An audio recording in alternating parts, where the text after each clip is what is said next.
So a little bit about my background before we start. So like Ed said, I worked at NetHope as the emergency response director for 5 years. But before that, I've had a kind of a lived a double life, so to speak. I've been 35 years in the tech industry. I started out as a developer, sold my first program when I was 14. But then, about roughly 25 years ago, I started out in disaster management. And I started out being a search and rescue volunteer, as well as a Red Cross volunteer. And that kind of wound up to being, and that was always a volunteer. And I ended up becoming the team leader for the Icelandic Urban Search and Rescue Team. And led that to Haiti in 2010. Was also a member of a team called UNDAC, which is a group of about 250 emergency managers from around the world that get deployed on behalf of the UN to kind of lead the first and initial response to any major disaster worldwide. I've done that since 2005. But it was back in 2007 that somebody was, like I always say, stupid enough to pay me for doing what I used to do as a volunteer. And that was when Microsoft hired me to become a trusted advisor to governments around how to use technology in disaster response. And ever since that, I've worked very much in that field. I've taken a little bit of a detour in the last 2 years, but I'll actually explain to you why I did that. Feel free to ask questions at any time, but I think from in order to make it easy to for me to hear, you need to be close to the computer that we're using. I also wrote a book, like Ed has told you, and some of you may be already reading, called The Crisis Leader. I wrote that because I felt that there was a number of things that I'd experienced through my career that would be valuable to others that are going through times of crisis, whether those are crisis related to disasters or other things. And I have to say, writing a book is a fun thing that you should all try. And for me, it was took about a year. And that was an interesting challenge because I actually sold 600 copies of it before I wrote a single letter because I actually started it as a Kickstarter project. And that was a good whip to have on me to make sure I would finish the book. So it was a lot of fun, and I still have a few others that I have started, but because I didn't do a nice Kickstarter campaign on those, then they're still being written one letter at a time. But there were a few things that Ed wanted me to kind of touch upon that I wanted to mention before I kind of go into a more formal presentation. Questions that may have come from you guys or from him or from discussions that you have had. And kind of the first one was around how I trained to prepare for search and rescue missions. And I can give you a bit of an insight into, for example, when we deployed to Haiti. And we had been training a lot on all the technical aspects of deploying to a disaster zone. All of that was around making sure that everybody knew their role, their responsibility, what they should take care of, and knowing how to do the role that they were assigned. So the ones who were supposed to be breaking through concrete walls with high pressure water or sauce or any kind of high equipment, they knew how to do that in a safe and sound manner. But I think one of the areas that very often gets forgotten about how to prepare is how to prepare mentally. Uh, when you're going somewhere and you know very little, or you have a very vague idea of what it is you're going to experience. Um, if it totally catches you by surprise, and you're not mentally prepared for it, you're going to feel the effects of that. Uh, when we were going to Haiti, the initial few hours went into making sure that we had everything ready to go, making sure that we had gotten the approval from the Icelandic government to go, because they were going to pay for our flights and everything over there, getting a plane, uh, and all of those things. All practical things that we had exercised, but we made sure we did them properly. But as we were going there, one of the things we had was a few hours of flight time from Iceland to Haiti. And what I tried to do during that time as the team leader was to make sure that we mentally prepared for what we were about to see. We had seen the initial videos shown on CNN of houses collapsing, and we knew that the situation was going to be bad because it was a strong earthquake in an area that was known to have houses built not quite according to standard. So a lot of the time on the plane, apart from allowing people to rest, which sometimes is difficult when your adrenaline and endorphins are running high, we spent time on actually kind of trying to figure out what it was we were going to see and talk about it and say, we will be seeing quite a devastation. We will be seeing, a number of people who have died in this disaster.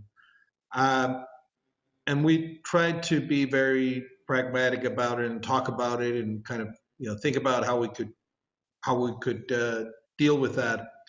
Um, and I feel we did quite a good job, because once we landed and we started driving around Port-au-Prince, looking at the devastation, and we were basically doing the initial scouting of what the situation was like, since we were the first team to land.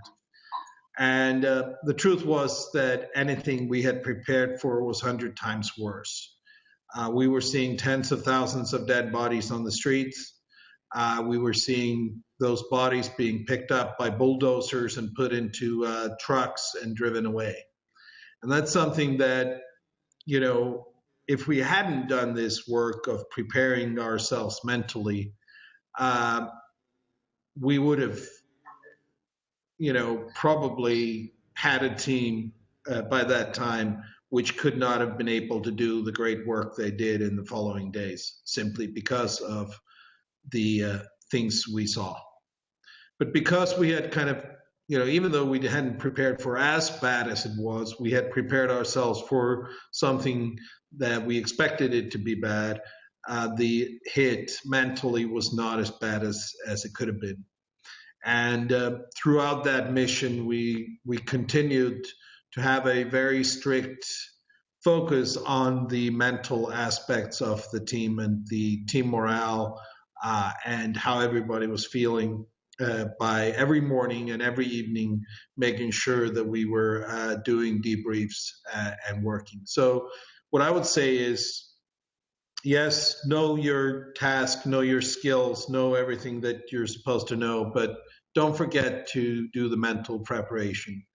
And, even if all you do is come up to a place where, you're driving home tonight and you come to a place where somebody has gotten into an accident, take those 5 seconds to mentally prepare you for what you might see before you get out of the car, and go and help.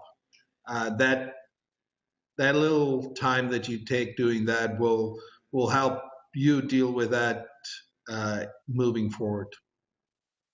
So that was a bit about mental preparedness. Um, I just came back, time flies too quickly. A month ago, I came back from Puerto Rico after being there for just over 2 weeks for NetHope as part of their response to the hurricanes that devastated that area. And I think, you know, one of the things we kind of experienced there, which we hadn't thought of that deeply before, uh, was what happens. We all prepared for the weather, the flood, we're going to have to provide people with food and water and things like that. But what I think nobody expected was the total devastation of the power and the communication system. Basically, there was no power grid left in Puerto Rico after the hurricane. It was not about repairing the power grid, it was about rebuilding it. And when you start thinking about how many things nowadays are dependent upon us having power or even having communication. So one of the big issues they ran into in Puerto Rico is that about 60% of the population lives on food stamps. Now, food stamps are actually no longer stamps. They're actually done using what's known as EBT cards. Well, guess what?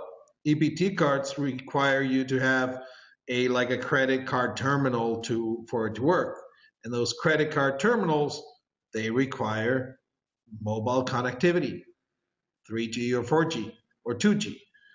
Guess what? None of those were working because you had no electricity. Well, you could have run them off batteries or generator, but you had no communication. So a lot of the work we do, we kind of don't expect the entire system to be wiped out.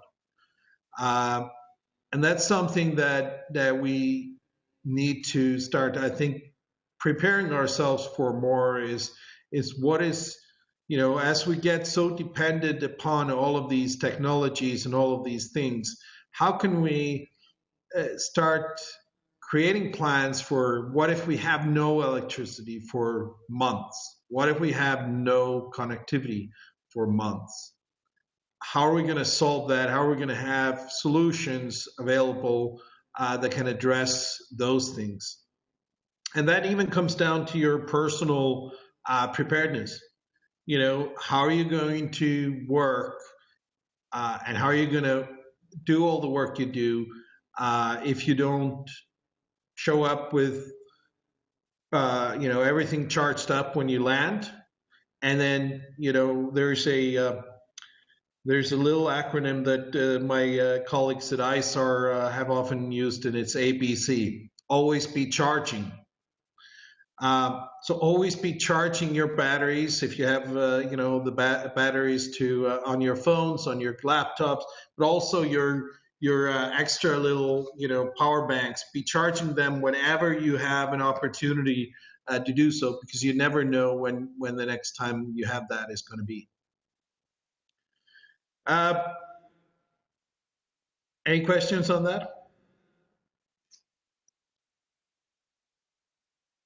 No, press on. Okay. So next question that Ed gave me was, what improvements would you make to operation simulations like the ones run by WFP? Now, it's quite common to run these kind of simulation exercises, anywhere from what we call a tabletop exercise, which basically means you just sit in a classroom like you're in today, and you kind of go through the what ifs and then you try to identify lessons learned from that, over to these massive on-site multi-day exercises where everybody shows up, does simulates a particular environment and tries to learn from those. I think the biggest thing I've always seen come out of those kind of simulation exercises is not necessarily the fact that, yes, we learned that this thing works or doesn't work, but what really comes out of them is the fact that people will know how to work together. Those people that attend the simulations, next time they show up in a real life situation, uh, they are no longer strangers. They've already broken bread together and had a few beers, after the exercise or sometimes even during it. Uh, I've even been in a UN exercise in Finland where there was a mandatory 3-hour break in the midst of a simulation exercise so that everybody could join together in a big sauna together. So everybody naked together for 3 hours really makes everybody becomes familiar with each other. So if you see each other in the midst of a disaster, 3 months later, 6 months later, you aren't starting from scratch. And that's, where it really helps is that once you know each other, you start making things happen that otherwise wouldn't happen because of some kind of bureaucracy between your organizations or other things. So when it comes to what would I, improvements would I make is I would host a lot more of them, and I would have, try to get a more diversified group of people together. And that sauna thing was an input into your cultural thing, Ed, that you guys are also discussing. There are a lot of things you learn in a cultural things going in through all these exercises. So why do companies get involved in crisis response and recovery? What's the motivation? So I've had the opportunity of being part of a corporate social responsibility for multiple sites. So seeing how companies like Microsoft and others, create an initiative around crisis response and recovery, but also being the beneficiary of that goodwill from the private sector. And we often, kind of try to look at it from multiple ways. I would say first of all, there are 3 ways in which the corporate sector often supports. One is they can give money. And the truth is that that's the least beneficial way for them to support things. They also very seldom have a lot of money to give into corporate social responsibility. Even large companies like Microsoft, their corporate social responsibility budget is extremely low compared to all the other budgets that they have for various other things. They probably make T-shirts for 100 times more money than they, give away to as part of their corporate social responsibility. Second thing they give away is products. So for Microsoft, they give billions of dollars of software away, for example, every year. Now, that's easy. Software doesn't cost anything to give away. And very often you can, give away licenses, products, hardware even, and so on. And that's a way of supporting. And then the third way that we have seen more and more of in the last few years has been allowing employees to actually participate and be part of the response. And for example, the work NetOp is doing down in Puerto Rico is being supported by people from Google, from Facebook, and from other companies. So that's another way. But I would say that the motivation behind it, it's, a lot of people think it's a PR stunt. And yes, there are some examples where companies are only in it for the PR. But I think the biggest motivation that companies have is the effect that it has on their employees. And I remember talking to employees at Microsoft a few years back when a lot of Microsofties were being picked up by Google and Facebook and others because they were paying higher salaries and Microsoft was kind of going through a difficult period during Steve Ballmer's CEO term. And I remember multiple people telling me the reason I am still at Microsoft is because of how Microsoft supports things during crisis and how they lets me play a part in that effort. And if you feel that you're working for someone who thinks about more than just the profit and is willing to allow their employees to do things when others are in need, um, then you certainly see, um, a big difference in how employees feel about their company. And in today's world, where here in Silicon Valley, the average uh, time people work at a big company or big technology company is less than 18 months. Retention rate is something that is quite important. And that's something that we look towards and try now, from the nonprofit side to kind of work on making sure that we create opportunities not just for corporate social responsibility money to come, but also this ability to participate. And I saw that extremely well down in Puerto Rico, where Cisco was a huge supporter of the work we were doing there, and the local staff in the Puerto Rico office was just tremendous help, and they were so happy that they were able to participate and do things and help their own country. And for us to come in and enable parts of that was extremely motivating for them. So you're going to have people there, in that Cisco office who are going to work there for 10 to 15 years from now on, just because their company stood by them and stood by their country while they were going through difficult times. So that's, I would say, is the more important motivation than the PR. What are some of the success stories and limitations for some of the new technologies like drones? Um, for a lot of the new technologies, we're still figuring out how to leverage them to the best uh, of the abilities that they have. Drones, for example, are still going through that early stage phase where we're testing out various use cases. They're certainly giving us sometimes better situational awareness, the ability to see things from different perspectives, um, the ability to do various imagery through those, which then can be processed. But remember that we have to bring them into the field. That's one thing.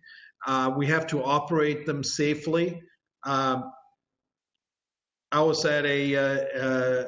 driving along the Pacific coast yesterday.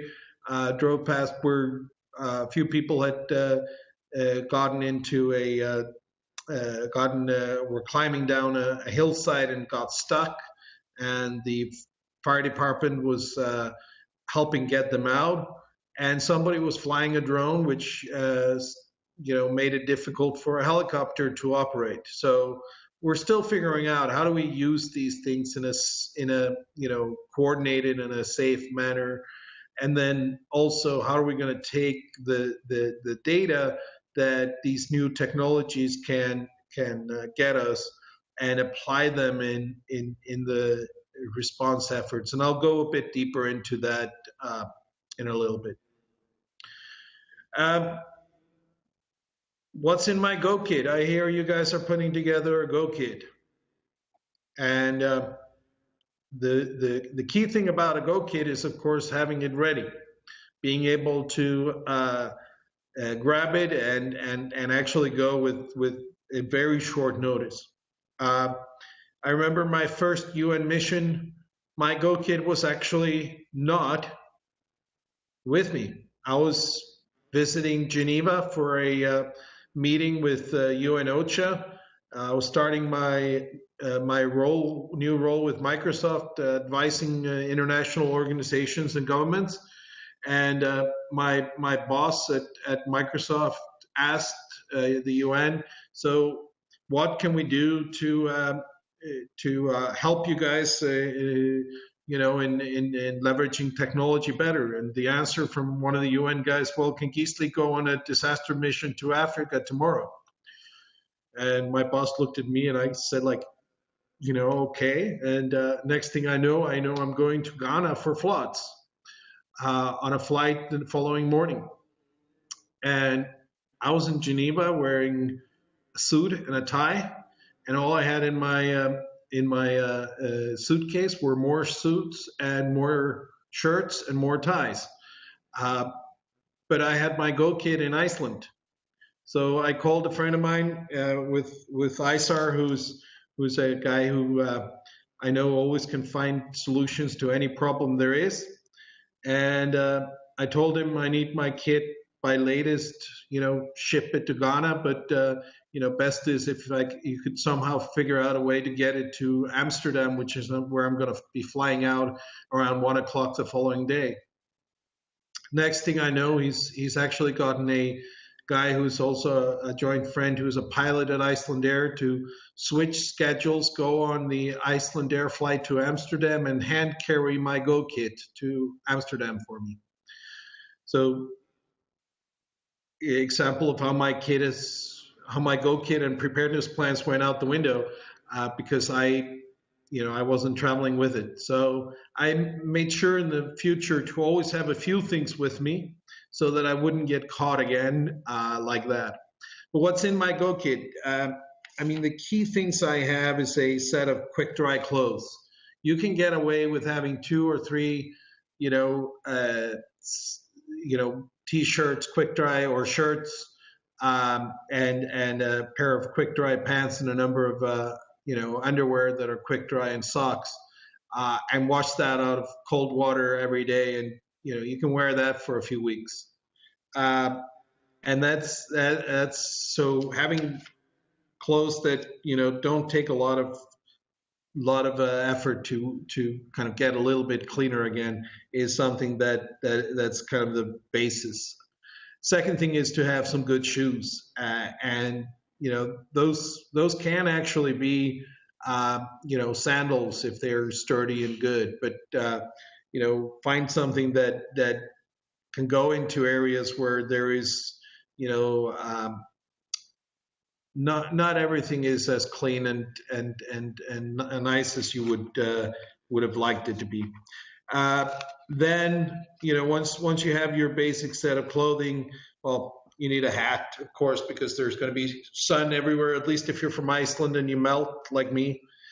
Like I said earlier, you're almost certain there's going to be power outages, so have headlamps and flashlights, along with plenty of batteries for those. I usually carry a little water filter so I can get water anywhere.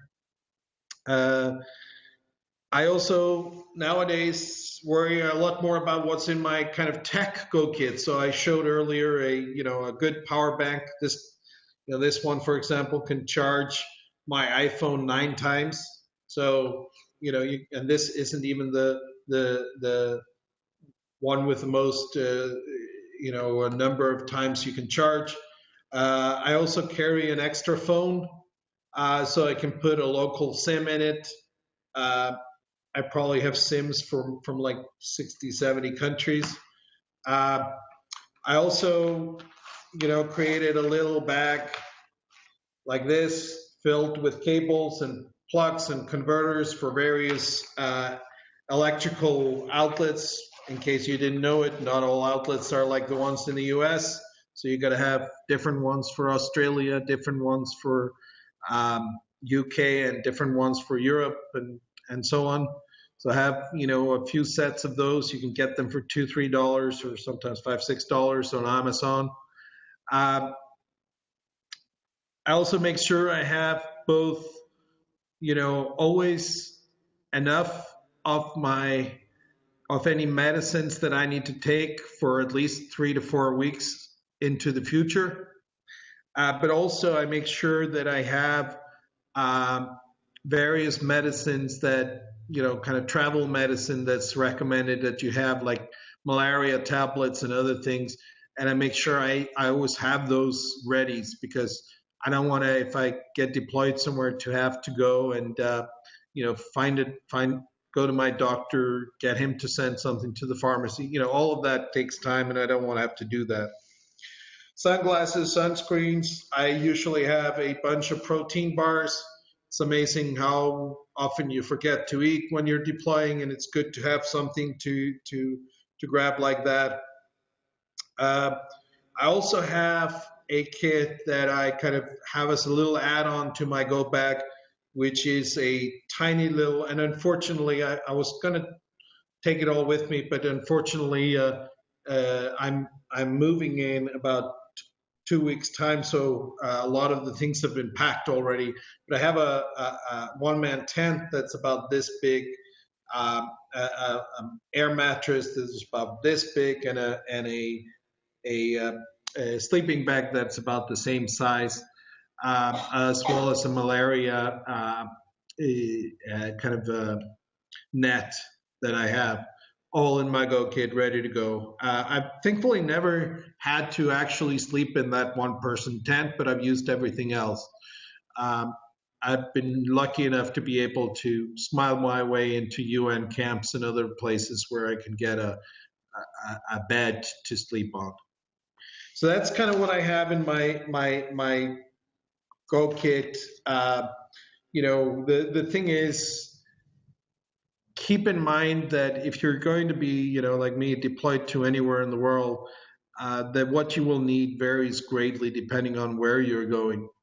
Also, a good story of how things can go wrong. Uh, this was before I started doing, or before my first international deployment. Back in 2005, there was a big earthquake in Pakistan.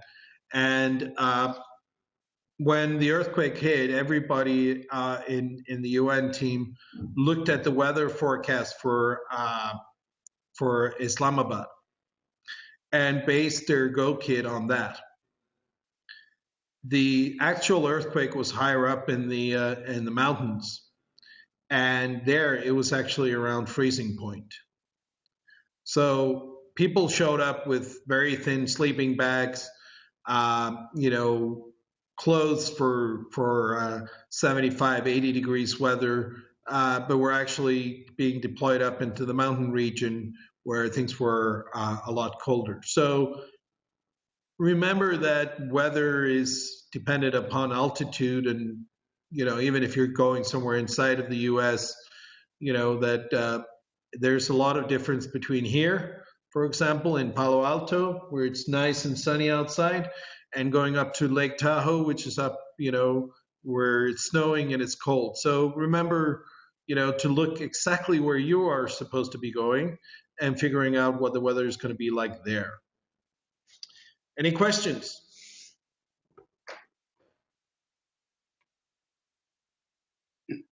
None so far, although you certainly caught a lot of us by unawares of some of the items you had in your go kit.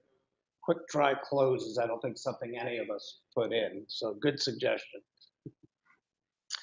Yeah. I mean, the way I've done it is, I love those quick dry clothes. You can get them at like REI.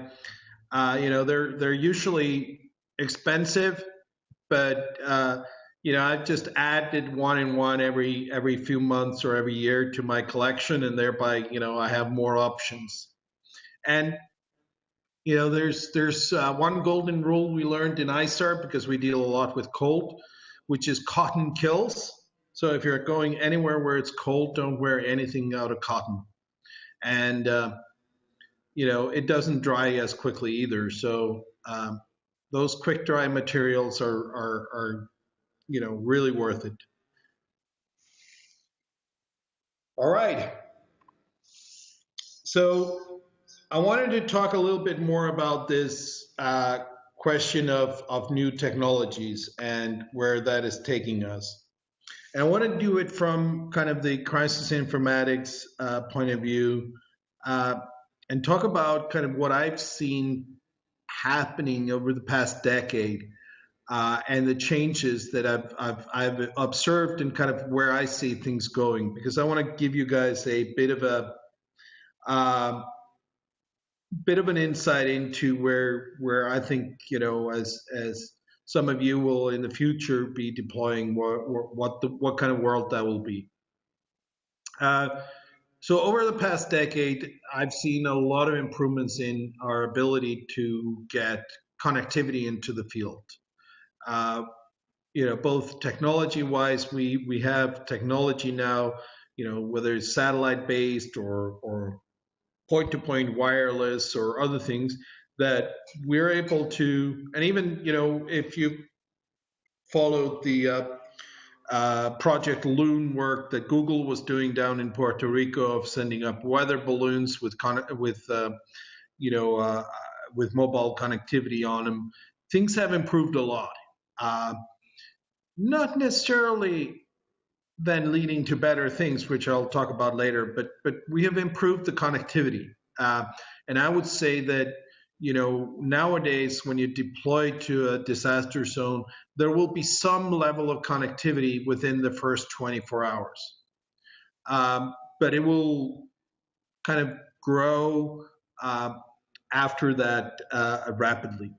I've also seen, when I was starting out, we used to have these rapid assessment forms to fill out with 175 questions. First of all, there's nothing rapid about asking 175 questions. So somebody was going a little bit overboard. But secondly, I remember, for example, in the typhoon that hit Myanmar in 2000, I think it was 2008 or 9, the UN did a big big survey of the effects, and then had 500 pieces of paper that needed to be entered into something. Nowadays, we collect mainly everything using mobile phones, and thankfully we've seen people kind of gather around 4 or 5 different data collection software for the mobile phones that people are leveraging. So it's a lot easier to work on the data now than it used to be. We're also getting a lot better maps. I mean, 2 days after the earthquake or 3 days after the earthquake in Haiti, a good colleague of mine handed me a hard drive and said, "Can you get this to the people doing mapping?" And it was satellite imagery and maps from Google of all of Haiti that they had gotten. So nowadays, through better satellite imagery, through the excellent work of OpenStreetMaps and others, we have a lot better maps. But I can tell you, back in 2005, 2006, a lot of the maps that the response organizations were using in the field were sketches on a piece of paper.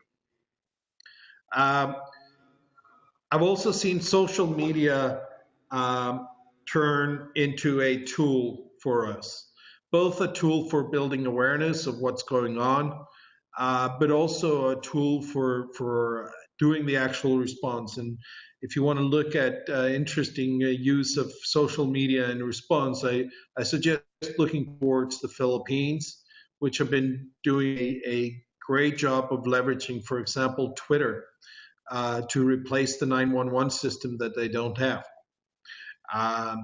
as a way of kind of letting people know where you need help and where you are. And now, in the last couple of years, you've seen Facebook with their crisis tools enabling you to say whether you're okay, raise money, and even say what your needs are, all through social media. At the same time, we've also seen a new type of responders, digital volunteers, people who help from the comfort of their home, but do information management work or providing guidance all remotely. And there's examples of these are like Humanity Road or Standby Task Force are examples of organizations that have built up these digital volunteer groups. I've also seen a lot of hackathons where people are coming together over a weekend to try to help around a particular cause.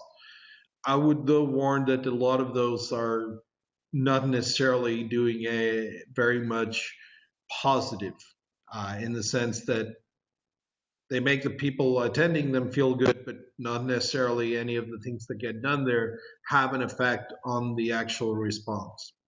And finally, academia has increased interest in humanitarian response. I'm seeing more and more students writing papers, and that's a positive thing because we need both the actual practical work, but also academia looking at it from a more theoretical point of view. But most of these things have led also to challenges. I talked about the better field connectivity.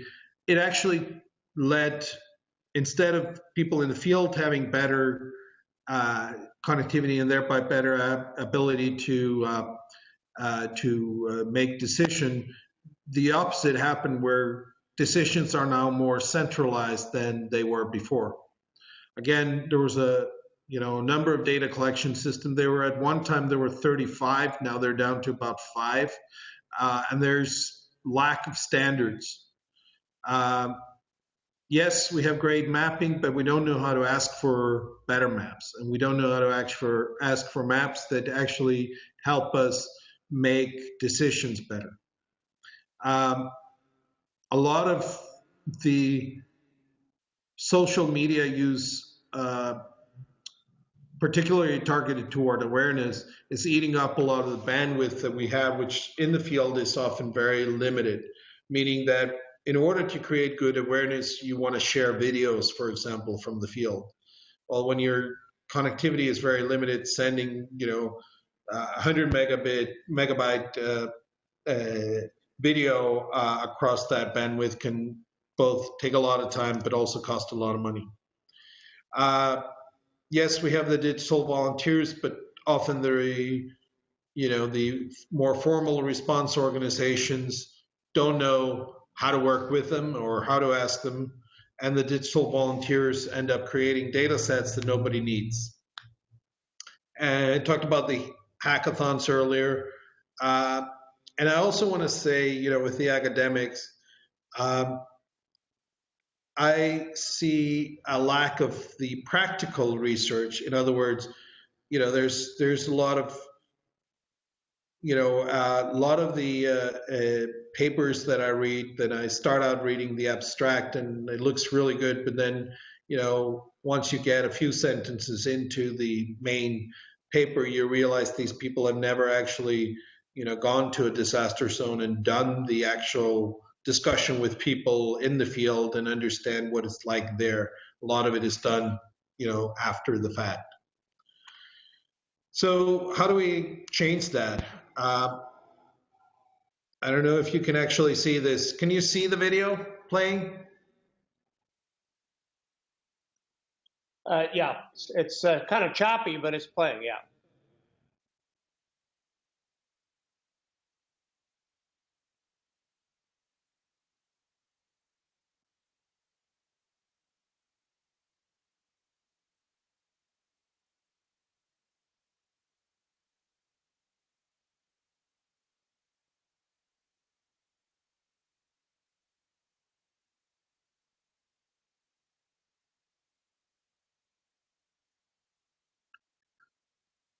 This video was made by Cisco, and it was done after their work with NetHope on the refugee crisis in Europe in the past couple of years, where NetHope, with help from Cisco, Google, Facebook, Microsoft, and others, set up connectivity in 72 refugee camps, mainly in the Greece and Balkans, and has provided connectivity to over 500,000 people. And the key here that I wanted to get across with that video is that one of the key things we will see moving forward is around the focus on giving the people affected a voice or giving them a way to communicate their needs. And I think in many ways that's a 180-degree change from what we currently have. Because today most response is top down. But if we start listening to people and allow them to not only voice their needs and concerns, but also enable them to start coordinate and do some of the response themselves, as you know, neighbors helping neighbors. That's something that is a big change from how we've done this, and it's being enabled by explosive growth in the mobile phone ownership and the resilience of mobile networks. It's not often we see the case like we did in Puerto Rico where the mobile network totally goes down. In Japan, after the tsunami and earthquake there, most of the network was up in a few days because all they needed was electricity, basically, to get the towers back up and running. We also got things like the social networks and other things that are helping you to do things. And I often, when talking about social networks, I give the example from Hurricane Sandy, when a FEMA team came down to the Rockaways, to the predominantly Jewish neighborhood, and was asking whether there were things they could help with. And they were told, no, we're okay. We've taken care of things, but there's another community down other part of the Rockaways which needs your help. Why didn't the Jewish community need help? Well, they have a 3,000 or 4,000 or however many years it is, a year-old social network. They had companies from inside and outside of the affected area help people. They had people coming in from outside to help. They helped each other. They checked in on their neighbors and so on. And through social media nowadays, we can start doing that. And we can start enabling that community-driven response that is so crucial. And I also want to point out to you that picture that was taken by a friend of mine as he was deploying for NetHope in Greece. That little thing that man is holding in his hand is his phone, wrapped up in a piece of plastic as he was journeying across the ocean from Turkey over to Greece. This is what most people were taking over with them. Their phones carried pictures of their loved ones they were leaving behind, their homes that they were leaving behind, and they were their only way to communicate back to their loved ones that they had made it over the ocean and not drowned. So that became the most crucial thing for them to get across. And we may be disrupting, but not everybody's disrupting at the same pace. And there's a great book called Wikinomics, written about 11 years ago. And the essence of it was that they said, the cost of communication is dropping so dramatically that firms that don't change their current structure will perish. And the fact that most governments, most institutions are built on all the concepts that were defined during the industrial age, but we are now in the information age. And if these things do not change, these companies and organizations, they're going to be outdated, and things will happen regardless of them. And I asked the authors once, how long do you think it will take for like the UN to change? And he said, it'll take a generation, a new generation of people to come in that think differently, because the way we currently do things is still, all tied up in the bureaucratical way that it used to be done. Hey, Gisli, Uh, I just want to do a time check because I want to make sure that you have some time for questions and you're coming up on the hour. Yeah, I will quickly go through the rest in about 5 minutes, and then we should have good time for questions. I'm free beyond that, so if they do ask a lot of questions, then I'm still going to be able to do that. Okay. So the other thing is the whole area of philanthropy is also changing. We're changing from the model that Rockefeller and others came up with a century ago, which is not very sustainable, to a new kind of model where it's no longer about grants. It's about funding change and impact investments. And if you take a look at the difference between how Bill Gates does his philanthropy work through a foundation, which is a typical old model of doing things, versus how Mark Zuckerberg is doing things through his Chan and Zuckerberg initiative, which is actually an LLC. Yes, it doesn't have as many tax benefits, but it has a lot of operational benefits that enables him to make different changes. We're also seeing a change in the fact that countries have become better at responding themselves. So the whole international mechanism for deploying things within the UN is breaking down because they're not requested as much anymore to work in the whole system like that was created only 12 years ago. And don't forget that humanitarian response is a $24 billion market. So it's very competitive, and those organizations that are in it do not want to miss out on any of the money that they're currently getting. And change is difficult when, yourself are, especially if you're working in any of those organizations, you get affected by that change.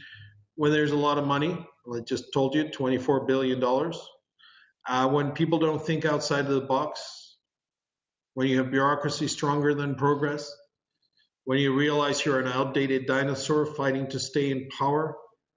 And then my favorite word of the year, pilotitis, when you end up creating a lot of pilots for innovation, but never really scale it out.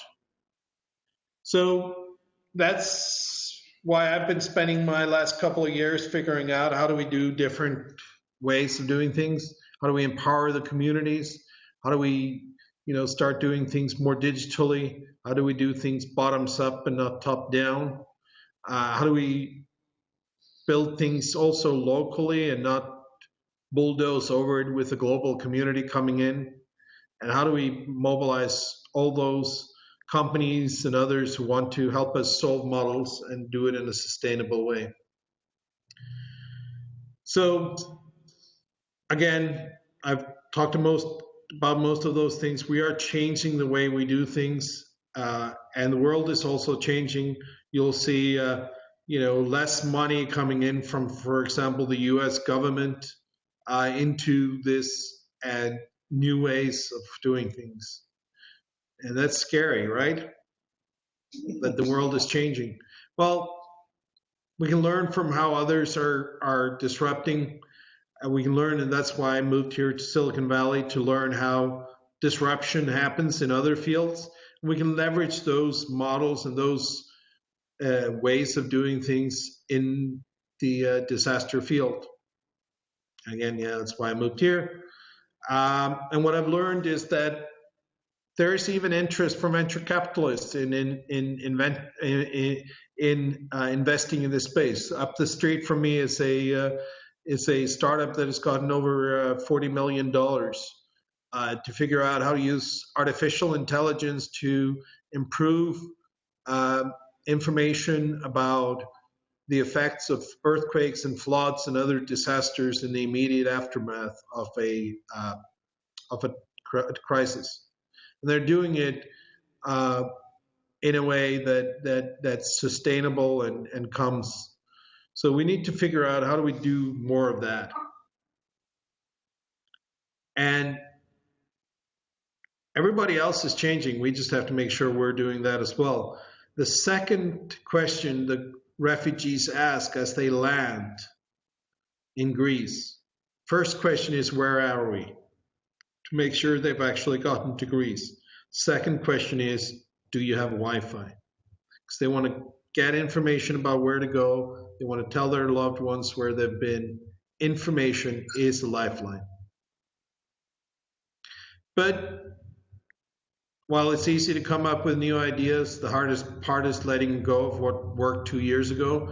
So we're in an area that is a lot of what we have been doing in the past few years is getting outdated, and we need to be willing to think of new things. And you being the kind of new generation coming into this space, don't be afraid to come up with those new ideas. Don't be afraid to fight for those new ideas, because things are changing. Now we're ready for questions. Thank you, Gisli. Got the first question. Yes, front of that. First, thank you for taking the time to speak with us today. And I was curious if you could speak a little about the role of digital volunteers and perhaps what the future holds in terms of leveraging that large network in order to make a more significant impact in disaster response. Could you hear that? I heard that. It came over loud and clear. So I think one of the best examples of how